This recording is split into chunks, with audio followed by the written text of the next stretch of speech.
그날 밤, 그는 처음으로 자신의 인생이 너무 빠르게 지나가 버렸다는 생각이 들었다. 박노인은 새벽 4시에 눈을 떴다. 알람이 울리지도 않았는데 몸이 먼저 하루를 시작해버렸다. 창밖에는 아직 어둠이 남아 있었고 아파트 사이로 가느다란 가로등 불빛만 흔들리고 있었다. 냉장고가 윙윙거렸다. 복도 어디선가 새벽 출근을 하는 누군가의 발소리가 들렸다. 신발끈 묶는 소리, 현관문 잠그는 소리, 그리고 다시 정적. 그는 천천히 몸을 일으켰다. 무릎이 삐걱거렸다. 예전엔 이런 소리가 나지 않았는데 아내가 살아있었다면 이맘때쯤 물 한 잔 떠다 줬을 것이다. 일찍 일어났네. 그런 말과 함께. 하지만 지금은 아무도 없었다. 빈 침대 반쪽이 차가웠다. 그는 습관처럼 그쪽을 쓰다듬었다. 아무것도 남아있지 않았다. 부엌으로 가는 복도를 걸으며 그는 액자 속 가족 사진을 지나쳤다. 멈춰서서 보지는 않았다. 매일 보는 사진이었다. 하지만 오늘따라 그 속에 있는 사람들이 낯설게 느껴졌다. 저 사람이 나였나? 웃고 있는 젊은 남자. 아내를 안고 아들을 어깨에 태운 모습. 그때는 힘들다고 생각했다. 돈이 없어서, 집이 좁아서, 미래가 불안해서. 그런데 지금 보니 그게 전부가 아니었다. 그때는 함께였다. 커피포트에 물을 받아 올렸다. 보글보글 끓는 소리가 작은 부엌을 채웠다. 인스턴트 커피 한 스푼, 설탕 반 스푼. 아내가 타던 방식 그대로였다. 쓴 거 못 마시잖아. 아내가 늘 그렇게 말했다. 그는 커피를 입에 대고 한 모금 마셨다. 미지근했다. 뜨겁게 마시는 게 좋았는데 요즘은 식혀서 마시게 됐다. 입천장이 약해졌다. 평생을 일했다. 젊을 땐 공장에서, 중년엔 작은 철물점을 운영했고 아이들 대학 보내느라 허리 한번 제대로 펴보지 못했다. 사람들은 그를 성실한 가장이라 불렀다. 하지만 요즘은 성실하다는 말보다 조용하다는 말이 더 자주 들렸다. 아내는 몇 년 전 세상을 떠났고 아들은 가끔 전화로 안부를 묻지만 늘 바쁘다며 서둘러 끊었다. 아버지, 건강하시죠? 저 지금 회의 들어가야 해서요. 언제나 그런 식이었다. 그는 그날 처음으로 스스로에게 물었다. 나는 잘 살아온 걸까? 돈은 크게 모으지 못했다. 명함에 적힌 직함도 없다. 누군가에게 존경받는 인물도 아니다. 그저 하루하루를 견뎌온 인생. 그런데 이상하게도 이제 와서 가장 자주 떠오르는 건 성공이 아니라 미처 못한 말들, 화내지 말았어야 했던 순간들, 잡았어야 했던 손들이었다. 창밖으로 서서히 빛이 번지기 시작했다. 동쪽 하늘이 회색에서 연한 보랏빛으로 물들었다. 아파트 단지 나무들이 하나둘 윤곽을 드러냈다. 그는 천천히 커피잔을 내려놓고 창가에 섰다. 김이 오르는 주전자를 바라보며 중얼거렸다. 이제 와서 뭘 더 바꿀 수 있을까? 그 말은 허공에 흩어졌다. 대답은 없었다. 새벽은 늘 그렇게 고요했다. 사람은 나이가 들수록 답이 아니라 질문이 많아진다. 박노인은 의자에 앉아 천천히 커피를 마셨다. 젊었을 땐 모든 게 분명했다. 열심히 일하면 된다. 아이들을 키우면 된다. 버티면 된다. 그런데 지금은 나는 누구를 위해 이렇게 살아온 걸까? 자신을 위해서였을까? 가족을 위해서였을까? 아니면 그저 멈출 수 없어서였을까? 그는 문득 아내와 싸웠던 날이 떠올랐다. 별것 아닌 말다툼이었다. 당신은 늘 일만 해.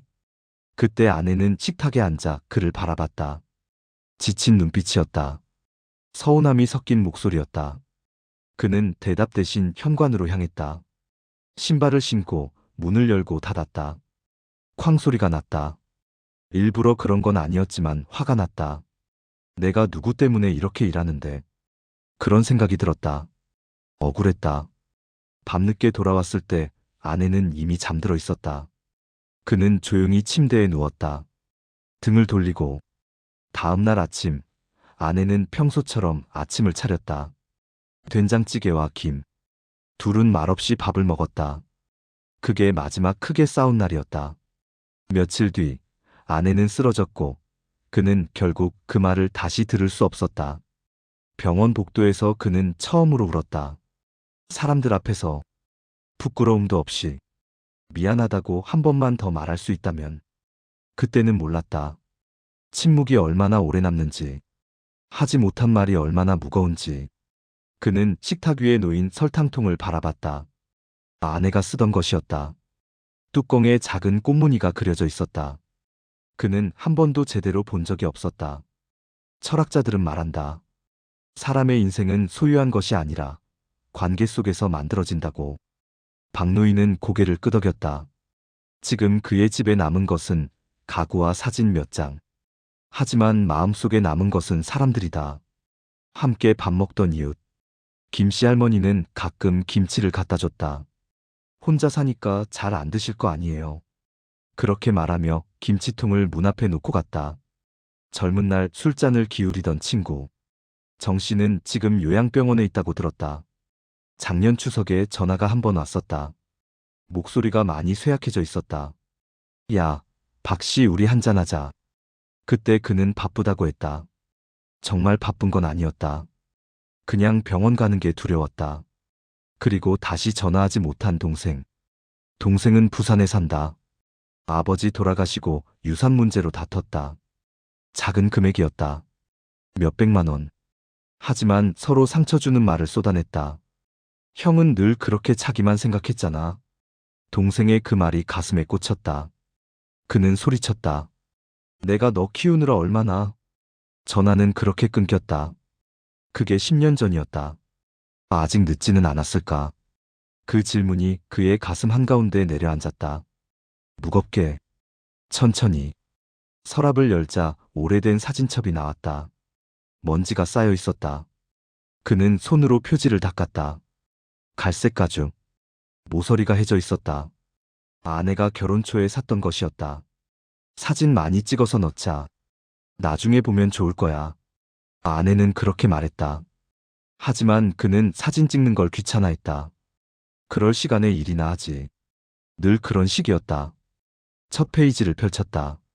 젊은 시절 웃고 있는 아내. 25살. 파마머리에 꽃무늬 원피스를 입고 있었다. 어디였더라? 아, 남산타워. 결혼 전 데이트 때 찍은 사진이었다.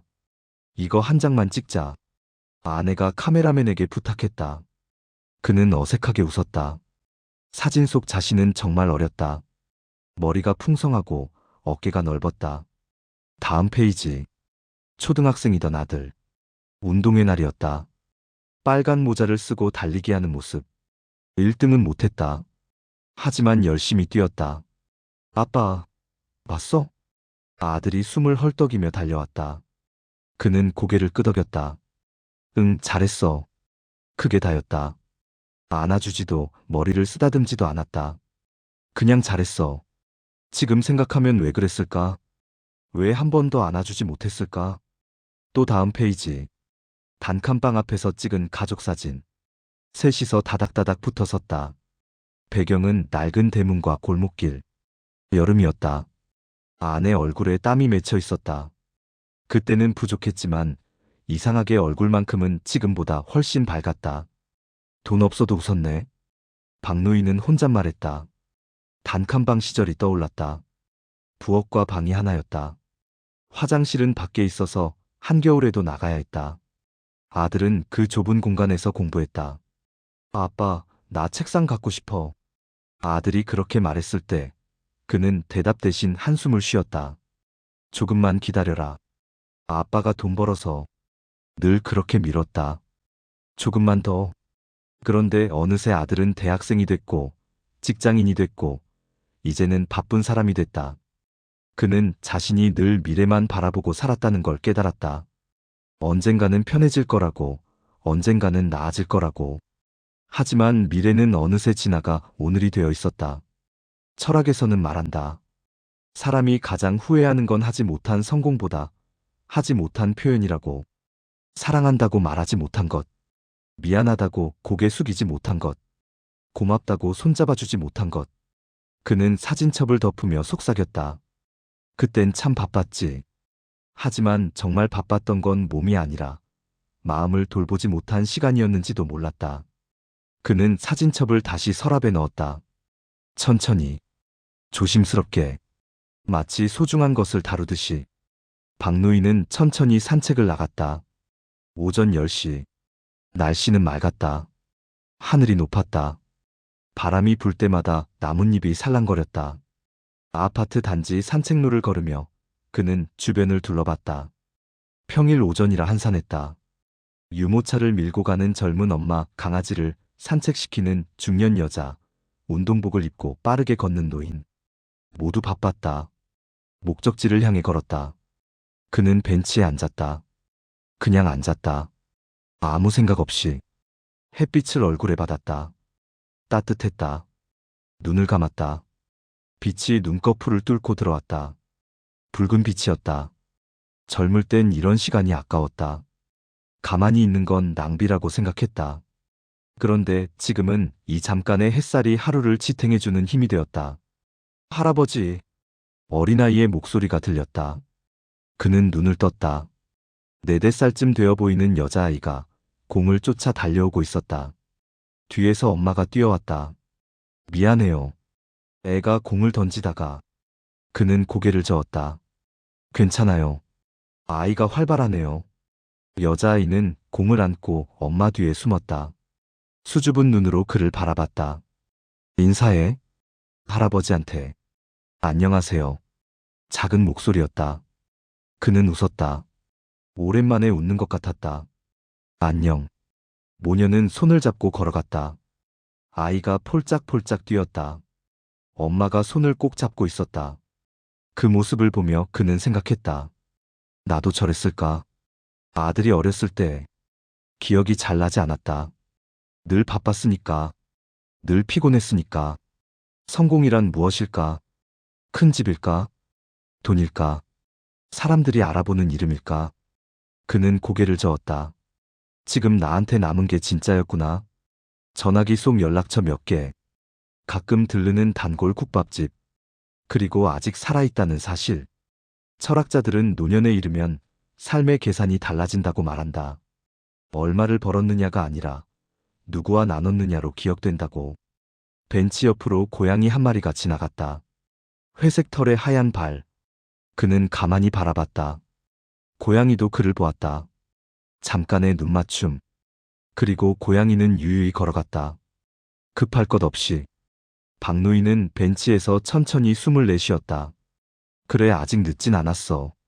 바람이 불었다. 나뭇잎이 흔들렸다. 그는 일어나 다시 걸었다. 천천히. 어디로 가는지 정하지 않고. 박노인은 집에 돌아와 전화기를 들었다. 한참을 망설였다. 손가락이 떨렸다. 동생 이름을 찾았다. 박영수. 10년 만이었다. 예전 일로 다퉜다. 재산 문제였다. 아버지가 남긴 작은 땅 한 조각. 형제가 나눠 가져야 했는데 동생은 반반을 주장했고 그는 자신이 더 받아야 한다고 생각했다. 형은 장남이라고 더 받는 게 당연하다고 생각하는 거야? 동생의 목소리가 날카로웠다. 내가 아버지 병원비 다 댔어. 너는 뭘 했어? 그렇게 쏘아붙였다. 서로 상처 주는 말을 쏟아냈고 그 후로 10년이 흘렀다. 명절에도 연락하지 않았다. 동생 자식들 결혼식에도 가지 않았다. 어머니 제사도 따로 지냈다. 그런데 이상했다. 요즘 들어 자꾸 동생 생각이 났다. 어렸을 때 둘이 골목에서 놀던 기억.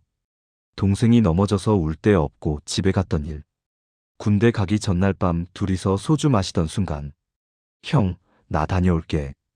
동생이 그렇게 말했을 때 그는 등을 두드렸다. 잘 다녀와. 그때는 형제였다. 그는 통화 버튼을 눌렀다. 신호음이 길게 울렸다. 1번, 2번, 3번. 안 받으면 어쩌지. 4번째 신호음에서 끊겼다. 형? 그 한마디에 가슴이 내려앉았다. 목소리는 늙어 있었다.